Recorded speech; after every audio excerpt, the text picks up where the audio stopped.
Ram Ram. This is Aditya. Welcome to my YouTube channel. तो अब हम नेक्स्ट क्वेश्चन करने वाले हैं जो कि होने वाला है ऐड स्ट्रिंग्स। तो क्वेश्चन आपको क्या बोल रहा है? Given two non negative integers num1 and num2 represented as string, return the sum of num1 and num2 as a string. आपको दो स्ट्रिंग इनपुट में गिवन है num1 और num2, और आपसे आउटपुट भी स्ट्रिंग की डिमांड की गई है। आपको बोला है कि जो स्ट्रिंग है उसके ना कोई नंबर होगा स्ट्रिंग की फॉर्मेट में गिवन है, जैसे 1 2 3 1 1 2 2, ये स्ट्रिंग के फॉर्मेट में गिवन है, मतलब डबल कोट्स में आपको ये नंबर गिवन है। आपको इन दोनों का एडिशन परफॉर्म करना है, और जो आउटपुट आएगा उसको भी एज अ स्ट्रिंग आपको आउटपुट में देना है। आपको बोला है you must solve the problem without using any built in library और handling large integer. You must not also not convert the input to integer directly. मतलब आपको बोला है जो स्ट्रिंग गिवन है, जैसे आपको नंबर कैसे गिवन है, नंबर आपको कैसे गिवन होगा, वन डबल कोट्स में 1 2 3। अब है ना डबल कोट्स में आपका नंबर गिवन है, तो मैं इसमें डायरेक्ट +1 करके 1 to 4 आउटपुट नहीं ला सकता। ठीक है, क्योंकि आपको ये स्ट्रिंग है, आप स्ट्रिंग में इंटीजर को ऐड नहीं कर सकते, किसी स्ट्रिंग में इंटीजर को ऐड नहीं कर सकते। ठीक है, ये आपको दिक्कत है। आपको बोला है कि अब तुम है ना इधर कोई बिल्ट इन फंक्शन का यूज करिए, जैसे बहुत सारे होते हैं, किसी इंटीजर को स्ट्रिंग में करते हैं, टू अंडरस्कोर स्ट्रिंग, ऐसे बहुत सारे फंक्शन होते हैं। तो आप किसी भी स्ट्रिंग को इंटीजर में पहले चेंज करो और फिर उसको +1 करके आंसर दो, आपको ऐसा नहीं करना है। या फिर आपको ऐसे बिग इंटीजर ऐसा कोई भी बिल्ट इन फंक्शन यूज नहीं करना है C++ के द्वारा या फिर कोई भी लैंग्वेज के द्वारा। ठीक है, आपको लगाना है अपना दिमाग। तो देखते हैं कैसे करते हैं इसको। पहले एग्जांपल लेते हैं।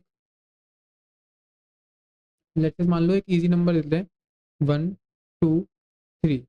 आपको इसमें ऐड करना है मान लो 11। ठीक है, और इसको हटा देते हैं प्लस के सिंबल को। आपको इसमें 11 ऐड करना है। ठीक है, अब अपने को पता है कि एडिशन एडिशन लास्ट से स्टार्ट होता है, मतलब यहाँ से एडिशन करो, सब्ट्रैक्शन करो, लास्ट से स्टार्ट होता है। मुझे 3 को 1 में ऐड करना है। मतलब लेट्स मैं पॉइंटर ले लेता हूँ, क्योंकि दो स्ट्रिंग है, ये दो स्ट्रिंग है। ठीक है, पॉइंटर आई मेरा यहाँ पे और पॉइंटर जे मेरा यहाँ पे। अब मुझे यहाँ पे सम कैलकुलेट करना है। ठीक है, इस वाले दोनों डिजिट के लिए सम, मतलब लास्ट वन प्लेस, दोनों स्ट्रिंग की वन प्लेस वाली इंटीजर के वन प्लेस की सम निकालना है मुझे। तो मैं क्या करूँगा, जो वैल्यू मेरी आई पे जो वैल्यू आई पे है और जो वैल्यू जे पे है उसको मुझे ऐड करना है। 3 + 1 वो इधर का सम होगा, मतलब 4। ठीक है, अब है ना यहाँ का सम कैलकुलेट कर लिया, फिर मैं आई को माइनस माइनस कर दूंगा, आई माइनस माइनस जे माइनस माइनस, सम यहाँ के लिए कैलकुलेट होगा। तो आई जिसको पॉइंट कर रहा है वो 2, और जे जिसको पॉइंट कर रहा है वो 1, और सम क्या आएगा, 3 आएगा। ठीक है, फिर मैं आई को माइनस माइनस कर दूंगा और जे को माइनस माइनस कर दूंगा। ठीक है, अब फिर सम कैलकुलेट होगा। ठीक है, तो आई जिसको पॉइंट कर रहा है 1, अब जे जिसको पॉइंट कर रहा है, यहाँ पे एक गेम आ गया। अब जे किसको पॉइंट कर रहा है देखो, अब ये काइंडली है क्या, ये आपकी nums1 वाली स्ट्रिंग है, और ये आपकी nums2 वाली स्ट्रिंग है। ठीक है, और ये हटा के मैं इंडेक्स लिख देता हूँ, 1 2, और सॉरी 0 1, और ये 2। ठीक है, ये ऐसे इंडेक्स है। nums1 की जीरो इंडेक्स पे 1 पड़ा है और यहाँ पे कुछ भी नहीं पड़ा है। ओके, और एक दिक्कत और है, इसके तो ये 0 1 2 है, इसके लिए ये 0 और ये 1 है। ठीक है ना। लेकिन अब देखो, जीरो मतलब रेंज जो होता है स्ट्रिंग एज अ वेक्टर ही मानो, तुम 0 से स्टार्ट होते हैं n-1 तक जाते हैं। ठीक है, अब यहाँ पे जे किसको पॉइंट कर रहा है, -1 को, मतलब जे आउट ऑफ इंडेक्स आ चुका है, 0 से नीचे आ चुका है ना, ग्रेटर देन या फिर इक्वल टू 0 नहीं है। इसका मतलब मुझे यहाँ पे जे की वैल्यू लेनी नहीं है, क्योंकि वहाँ पे कोई वैल्यू ही नहीं है। ठीक है, जे किसी वैल्यू को पॉइंट कर रहा ही नहीं है, तो मुझे इस वैल्यू को नहीं लेना, तो मुझे इसको हैंडल करना पड़ेगा। यहाँ से अपने को क्या नॉलेज में आया कि भाई जैसे तुम कोई वैल्यू उठा रहे हो, या तो तुम आई की उठाओ या फिर जे की उठाओ। ऐसा हो सकता है कि यहाँ पे भाई 1 नहीं होता, यहाँ पे 2 होता, तो ये 2 3 और ये 2 1 1 स्ट्रिंग स्ट्रिंग होती, और ऐसे अपन ऐड कर रहे होते हैं। ठीक है, तो अपने को चेक करना पड़ेगा, जब तुम वैल्यू ले रहे हो भाई आई की ले रहे हो या जब जे वाली पॉइंट कर रहा है उसकी वैल्यू तुम ले रहे हो, तो पहले ये चेक करो कि भाई आई और जे है ना रेंज के अंदर हो। तो तुमको ये चीज़ चेक करनी पड़ेगी। ठीक है, तो तुमको ये वाली चीज़ चेक करनी पड़ेगी, और ये मैं तुमको दोबारा दिखाता हूँ एक एग्जांपल के लेके, एक बार एग्जांपल लेते हैं दोबारा। 4, और लेट्स से 5 और 2, और इसमें अपन ऐड करेंगे 18। ठीक है, तो इसमें तुमको दो चीज़ समझ में आएगी, एक तो जो अपन ने अभी डिस्कस करा आई जे चेक करना पड़ेगा, और एक कैरी समझ में आएगा। ठीक है, तो देखो करते हैं। अब मेरा कलर चेंज करते हैं। आई यहाँ पे है और जे यहाँ पे, ठीक है।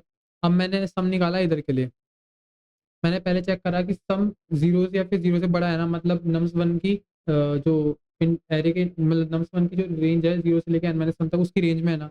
उसने बोला कि हाँ भैया मैं टू वन और ये जीरो इसकी रेंज है और जीरो वन इसकी रेंज है, ठीक है। मैं इसको नीचे लिख देता हूँ या फिर यहाँ लिख देता हूँ जीरो और ये वन, आस पास नहीं हो जाएगा, ठीक है। ये इसकी रेंज है और ये इसकी रेंज है, तो उसने बोला हाँ भैया मैं रेंज में हूँ, जे ने बोला मैं भी रेंज में हूँ, ठीक है। तो मैंने उसको बोला कि नम्स वन ऑफ आई और ये मैं सीधा नंबर लिखता हूँ, मतलब टू और एट को मैं ऐड कर सकता हूँ, मतलब ये दोनों उस वैल्यू को पॉइंट कर रहे हैं जो कि रेंज में है, मैं ऐड कर सकता हूँ। तो सम क्या आया, 10 आया, सम मेरा 10 आ गया, ठीक है। तो अब तुम बताओ खुद में यहाँ पे सिर्फ 10 लिख के आगे बढ़ जाऊँ क्या? अब अगर तुम सम कर रहे होते तो कैसे करते, यहाँ पे लिखते जीरो और ये जाती कैरी वन, फिर यहाँ आता 7 और आता 470 ऐसे आता, ठीक है। ऐसे कैरी तुम कैरी लेते ना, ठीक है, तो तुमको कैरी निकालनी पड़ेगी यहाँ पे भी, अगर मैं कैरी नहीं लूंगा तो सम गड़बड़ हो जाएगा, सिंपल 10 में लिख नहीं सकता, ठीक है। तो अब मुझे यहाँ पे कैरी निकालनी पड़ेगी। अब कैरी क्या है, ये वन, ये कैसे आएगा, सम डिवाइडेड बाय 10, ठीक है। कैरी कैसे आएगी, सम डिवाइडेड बाय 10। और मुझे यहाँ पे रखना क्या है, सम में मुझे रखना क्या है, केवल जीरो, तो सम मॉड 10, ठीक है। वन प्लेस निकाला है, ऊपर मैंने टेंस प्लेस निकाला, नीचे वन प्लेस निकाला, ठीक है, मतलब ये वन प्लेस और ये टेंस प्लेस, ठीक है। सिंपल, मैंने सिंपल सिंपल किया, अपन बहुत टाइम से पढ़ रहे हैं। तो अब लास्ट फाइनली यहाँ का सम क्या होगा, जीरो, और ये कैरी क्या हो जाएगी, इधर मैं इधर लिख देता हूँ और कलर दूसरे से लिखता हूँ एक बार, जिससे अभी थोड़ा आगे समझने में ईजी हो जाएगा। तो मेरी कैरी क्या हो गई, वन, और मेरा सम क्या हो गया यहाँ पे, जीरो। और अपन बढ़ते हैं आगे। अब आई माइनस माइनस हुआ होगा और जे माइनस माइनस हुआ होगा, अब यहाँ पे सम निकलेगा। ये तो दोनों से पूछा जाएगा कि तुम रेंज में हो, तो रेंज में हो तो 5+1 में कर सकता हूँ, 5+1 मैंने किया तो 6 आया। अब क्या मैं 6 से आगे बढ़ जाऊँ, नहीं, क्यों नहीं बढ़ूँ, क्योंकि एक कैरी हो सकता है पीछे हो, अपन ने यहाँ तो चेक नहीं किया, अब तुमको पता चल जाएगा यहाँ पे भी कैरी चेक करनी चाहिए थी, तो मैं यहाँ पे क्या करूँगा, सम सम कैरी और सम को ऐड करूंगा ना, और एक second, sum plus carry equal to 6+1, पहले वाली कैरी और ये हो जाएगा 7, ठीक है। अब यहाँ पे मैंने तो ऐड किया ही नहीं, तुम बोलोगे भैया कोड में कहीं ऐड कर रहे हो कहीं नहीं कर रहे, तो मैं यहाँ पे भी सम प्लस कैरी कर रहा हूँ। जैसे यहाँ पे 10 था ना, 10+0 इजक्वल टू 10, मतलब मैंने एक कैरी वेरिएबल बना रखा है पहले से, जिसको मैंने पहले जीरो से इनिशियलाइज कर रखा है, ठीक है। अब मैं उसको दोबारा से कैरी निकालूंगा, इस बार तो कैरी जीरो आएगी और सम क्या आएगा, 7 आएगा, ठीक है। अब गाड़ी आगे चलेगी, अब आई यहाँ आएगा और जे यहाँ आएगा, ठीक है। अब देखो जे आउट ऑफ बाउंड हो चुका है और आई रेंज में है, तो मैं यहाँ पे केवल सम में आई को ही ऐड करूंगा, जे को ऐड नहीं करूंगा, क्योंकि मैं हर बार चेक कर रहा हूँ, अगर आई तू रेंज में है तो तेरे को लूंगा, अगर जे तू रेंज में है तो तेरे को लूंगा, कोई भी रेंज में नहीं है तो मैं उसको नहीं लूंगा, तो मैं केवल इधर 4 को लूंगा, 4 को, ठीक है। अब मैं इधर कैरी ऐड करूंगा, S+C जो कि 4+0, तो 4 ही होगा, ठीक है, 4 ही होगा। दोबारा से कैरी निकलेगी जो जीरो आएगा और सम क्या आएगा, 4, ठीक है। तो तुम देखो यहाँ पे हमारा आंसर है 4 7, और यहाँ पे सम क्या आ गया था, जीरो, ठीक है, यहाँ पे जीरो, तो मेरे पास 4 7 0 आंसर तो है। लेकिन ये सम जब हर बार लूप चलेगा, जैसे जैसे आई माइनस वन है तो जे माइनस वन होंगे, तो सम तो रीसेट हो जाएगा, तो मतलब मुझे ऐसा कोई वेरिएबल चाहिए था जिसमें पहले मुझको स्टोर करता हुआ ही आता, ठीक है। तो आउटपुट में क्या मांगा था, अपने को आउटपुट में दोनों का सम स्ट्रिंग के फॉर्मेट में मांगा था, तो मैं फालतू कोई और इंटीजर लेने की जगह मैं स्ट्रिंग ही ले लेता हूँ, तो स्ट्रिंग ले ली होगी मैंने, मान लो आंसर या फिर रिजल्ट कुछ भी मान लो, रिजल्ट मान लो, ठीक है। उसमें जैसे ही मैंने सम निकाला होता तो ये जीरो में उसमें स्टोर करा देता, ठीक है, ये जीरो स्टोर करा दिया। उसके बाद जैसे आंसर निकला होता सेकंड सम का तो मैं 7 स्टोर करा देता, ठीक है। 7 स्टोर कराने के बाद जैसे आंसर निकला होता तीसरे सम का तो मैं 4 स्टोर करा देता, ठीक है। तो मेरे पास क्या होता, एक जैसे मैं ना ऐसे ट्रेवल्स करते हुए आता था, मेरे पास डिजिट बाय डिजिट, हर एक इंटीजर का डिजिट बाय डिजिट मेरे पास सम इस स्ट्रिंग में स्टोर हो गया होता है ना, ऐसा मैं कर लिया मान लो, ठीक है। अब ये क्या है, रिवर्स ऑर्डर कर दूंगा मैं इसका, तो 4 7 0, और ये क्या है मेरा आंसर, ये तो मेरा आंसर है। मतलब मैंने क्या किया, एक बार दोबारा देखो,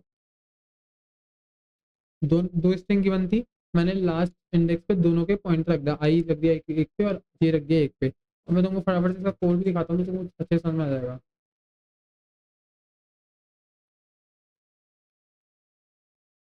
देखो अब तुमको इजीली समझ में आ जाएगा। मैं कर रहा हूँ, दो स्ट्रिंग है तो मैं आई और जे को ना लास्ट लास्ट पॉइंटर पे रख रहा हूँ। आई और जे को मैं नम्स वन की लास्ट इंडेक्स पे और नम्स टू के लास्ट इंडेक्स पे रख रहा हूँ। उसके बाद मैं कैरी वेरिएबल बना रहा हूँ जीरो का, जो मैंने बोला कैरी वेरिएबल जीरो को बना लूंगा मैं। और रिजल्ट स्ट्रिंग बना रहा हूँ मैं, रिजल्ट स्ट्रिंग, ठीक है। उसके बाद मैं बोल रहा हूँ कि भाई जब तक आई आई रेंज में है, आई पॉइंटर रेंज में जीरो से nums one dot size minus one तक, या फिर जे है या फिर कैरी में कोई वैल्यू पड़ी, तब तक लूप चलाते रहो। क्यों क्यों क्यों? जैसे मान लो एक केस होता है 1 2 3 में प्लस करना हो 1, ठीक है। तो जे तो यहीं तक ही चलेगा, लेकिन आई यहाँ यहाँ और यहाँ तीन जगह चलेगा, इसलिए मुझे ना तीनों के लिए चेक करना पड़ेगा। एक केस होता मान लो 1 1, लेकिन 1 2 3 4, तो आई तो यहाँ तक ही चलेगा, दो तक ही, लेकिन जे 1 2 3 4 बार चलता है, इसलिए मुझे या तो जब तक आई रेंज में है या फिर जे रेंज में है तब तक चलाना पड़ेगा। तो भैया तुमने कैरी क्यों लिखा? कैरी मैंने इसलिए लिखा, मान लो 99 में प्लस वन करना होता, ठीक है। तो ये चल जाता अपना जीरो और वन, फिर ये जीरो और ये वन। देखो अब कैरी में वन चला गया ना, कैरी में होगा ये वन, तो ये वन तो मेरा कैरी में स्टोर होगा, तो मुझे कैरी के लिए भी लूप चलाना पड़ेगा। अगर मैं आई के लिए चलाऊँ तो जे तो यहाँ रुक जाएगा, आई यहाँ रुक जाएगा, लेकिन मुझे तो एक और आगे चलाना है, तभी तो इधर डबल जीरो के बाद पहले वन आएगा, ठीक है। इसलिए मुझे तीनों के लिए लूप चलाना पड़ेगा, आई, जे और कैरी के लिए। जब तक ये तीन सब रेंज में है तब तक चलाओ, ठीक है। या तो कैरी में कोई वैल्यू पड़ी हो वन जीरो से वो बड़ी, या फिर है ना जे रेंज में हो या फिर आई रेंज में हो, तब तक लूप चलाओ, ठीक है। अब मैं क्या कर रहा हूँ, जैसे ही मेरे आई और जे प्लेस हो गए, जैसे ही मेरे आई और जे प्लेस हो गए, मैं सम कैलकुलेट कर रहा हूँ, ठीक है। तो मैं सम कैलकुलेट कर रहा, और मैंने सम में कैलकुलेट करने से पहले देख लिया क्या भाई आई टू रेंज में है, और क्या भाई जे टू रेंज में है। देखो जैसे मान लो यहाँ पे जे ना रेंज में नहीं था, तो मैंने केवल आई को ही लिया। अब मेरे को चेक करना पड़ेगा कि भाई कब कौन रेंज से बाहर है। कोई रेंज से बाहर है तो मैं उसकी वैल्यू को एक्सेस कर ही नहीं पाऊंगा, तो मुझे एरर आ जाएगा। जब मैं लिखूंगा ना sum plus nums of one, nums one of i, अगर आई रेंज में नहीं है तो एरर दे देगा, इंडेक्स आउट ऑफ बाउंड की एरर आ जाएगी, ठीक है। तो मैं क्या कर रहा हूँ, इफ अगर आई रेंज में है तो मैं सम कर रहा हूँ क्या, नम्स ऑफ आई का ith इंडेक्स पे, मतलब सम में ऐड कर रहा हूँ, इस सम में ऐड कर रहा हूँ इस आई की वैल्यू को। अभी आई की वैल्यू को मैं सीधा है ना नम्स वन ऑफ आई नहीं लिख सकता। क्यों? क्योंकि नम्स वन क्या है, स्ट्रिंग है, और नम्स वन ऑफ आई मतलब नम्स वन का हर एक इंडेक्स क्या होगा, कैरेक्टर होगा। अगर वो कैरेक्टर है तो मैं उसमें सिंपल अर्थमेटिक ऑपरेशन नहीं लगा सकता, तो मुझे उसके लिए ना उसमें कैरेक्टर जीरो से उसको माइनस करना पड़ेगा। ये बेसिकली आज का ही कोड है, उसके आज का ही कोड से जब इसके आज का ही कोड को मैं माइनस करूंगा, बेसिकली रुक जाओ, जब मैं कैरेक्टर थ्री में से माइनस करूंगा कैरेक्टर जीरो को, तो मेरे को इंटीजर थ्री मिल जाएगा।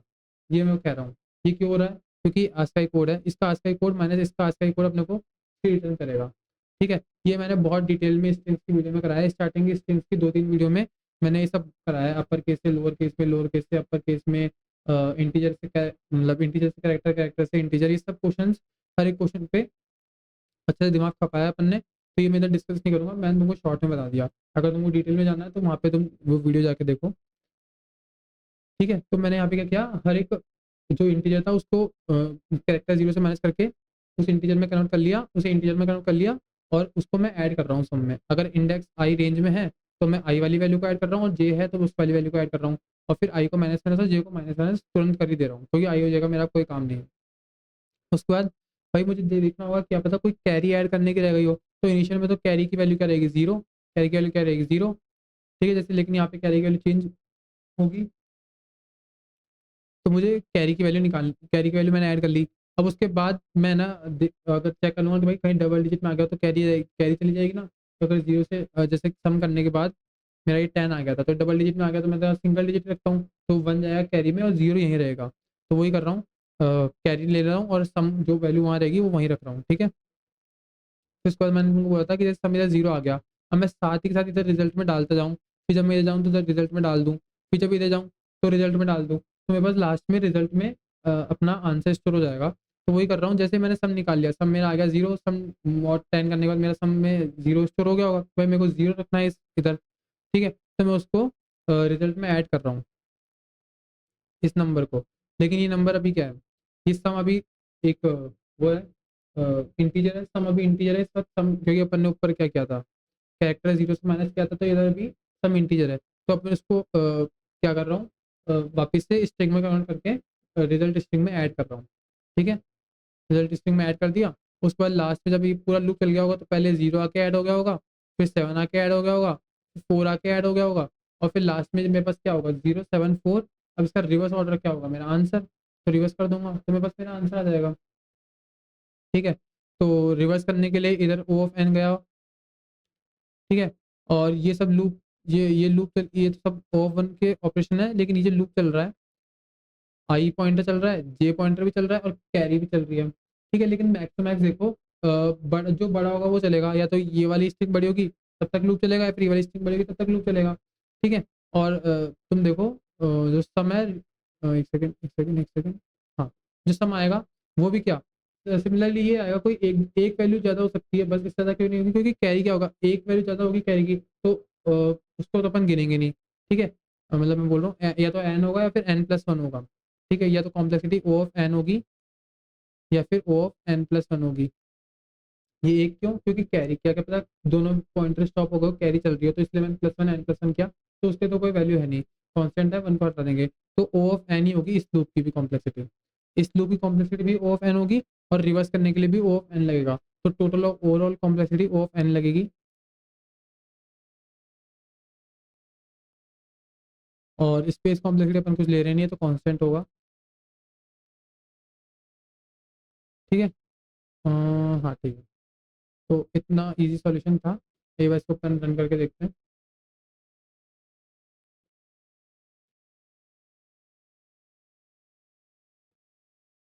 कर्सर गायब कैसे हो रहा है,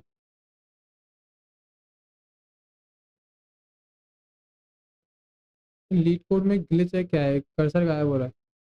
ठीक है, सबमिट करते हैं। ठीक है, तो सबमिट हो गया।